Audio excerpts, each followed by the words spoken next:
Alrighty, and here is a video review for iGear Starburst. I went looking all around for him after I reviewed the Thundercracker that was loaned to me, and I really wanted Starscream's version, and it was sold out most places. I did find him at Toy Dojo, so thanks again, Toy Dojo, for having these in stock where nobody else did. Because the 3-pack was still available, but I didn't know if I wanted to spend all the money on all three. I probably will end up getting all the Seekers at some point in this line because they're a lot of fun. But this is Starscream. I've left some of the accoutrements at home. I left like the stand and the smaller dual missiles at home just because I didn't want to bring the whole box in. And I just want to focus on the robot since we've seen all those accessories with Thundercracker. Just an update with the Starburst mold because it's pretty much exactly the same thing, but in different colors. So we're not going to dwell too much on it. So here he is in his Raptor mode, which is nice. The pink is, or not the pink, the red. It's slightly pinkish. It's not nearly as pinkish as it comes across in a lot of pictures. And in person, it looks really nice. You can kind of see it. It's a cool looking red here on the video. So yeah, fold up his landing gear. I'm just going to get through the transformation here. Unpeg the wings. Now again, you can pull the wings all the way off. You don't have to. I try to do it without pulling the wings off, but they do come off. And the instructions even show them coming off. So if you can't do it, don't worry about it. Slide these up and fold them into. That's looser than I would have liked. I guess they both are a little bit. Okay. Yeah, there's nothing broken on it. It's just the way it is. Okay. So flip those up. Flip that out. Flip the toes out. Flip here. Pop these. Rotate them. We'll peg them in. They kind of crash against each other if you don't do the legs first. Split the legs. Extend the legs. And then fold these down and peg them right into there. I do like how all the panels fold up and peg in somewhere, even if they are cosmetic panels. So there's the legs done. Let's come up here, we'll fold in these waist pieces. Just like that, pull the chest open, pull the cockpit forward. It gets his head up a little bit up out of the way of the arms. And just like before, we gotta, again, the first one you gotta kind of finagle past the other. But once you do it, it all kind of comes together very easily. I'll go ahead and fold, I'll pull the weapons off here from under the arms. So we got the arms pushed through. Fold this back, pull the other arm through. Get the wings up out of the way. Fold the panel down there.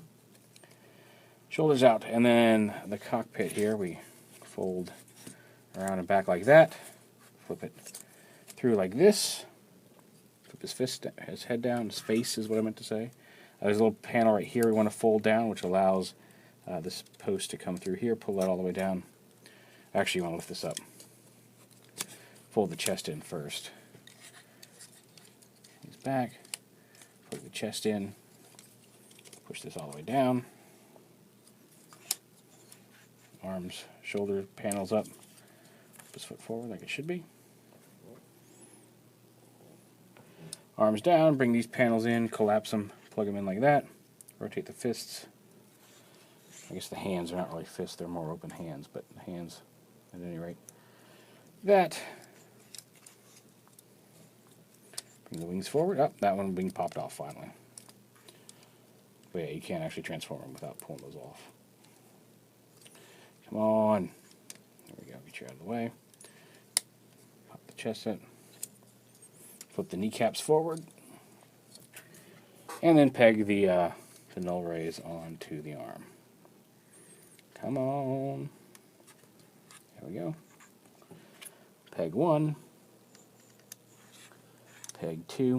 Now I'm not sure if it's the plastic quality or what. There are a few bits on my Starscream here, the Starburst, that are a little looser than on the Thundercracker version.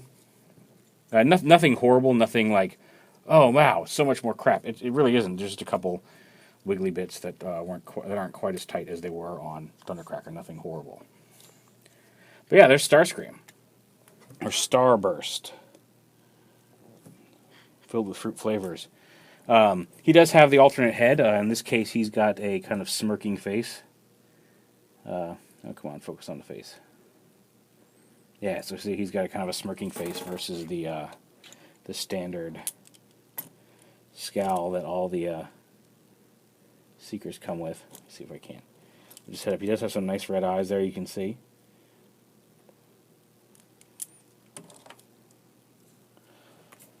And retains the same posability and functionality as the other mold. It's got the hip flaps, and you can actually, somebody's actually found that if you want, you can actually fold these up and put the dual missiles, peg them into a peg hole underneath the hip flaps, which I guess is kind of cool. But yeah, the dual missiles will probably stay in the box unless I decide to display him in jet mode for an extended period. Because he's Starscream, he's going to go on my Starscream shelf with Masterpiece Starscream, and the Mastermind Hearts of Steel Starscream, and Legends Starscream, and what's the other Starscream I've got? Lots of Starscreams. So yeah, I did the size comparison in the last one. I didn't bring anything in to really size compare him with, but he fits really well with Orion and some of the Toy World stuff, and Hegemon and all that. So yeah, like I said, I like the mold. Thundercracker sold me on it. I'll probably end up getting a lot of them, but when it comes to Seekers, I do generally get at least Starscream, so I had to have the Starscream version of the mold. It still gets a thumbs up. I really do like it. A lot more fun than I initially would have given them credit for. Actually, I wasn't even giving them like poor credit, but I really ended up digging this more than I thought I was going to from the initial shots. They fixed a few things, and I really, really like them. So there it is, the iGear Starburst from the Raptor Squadron.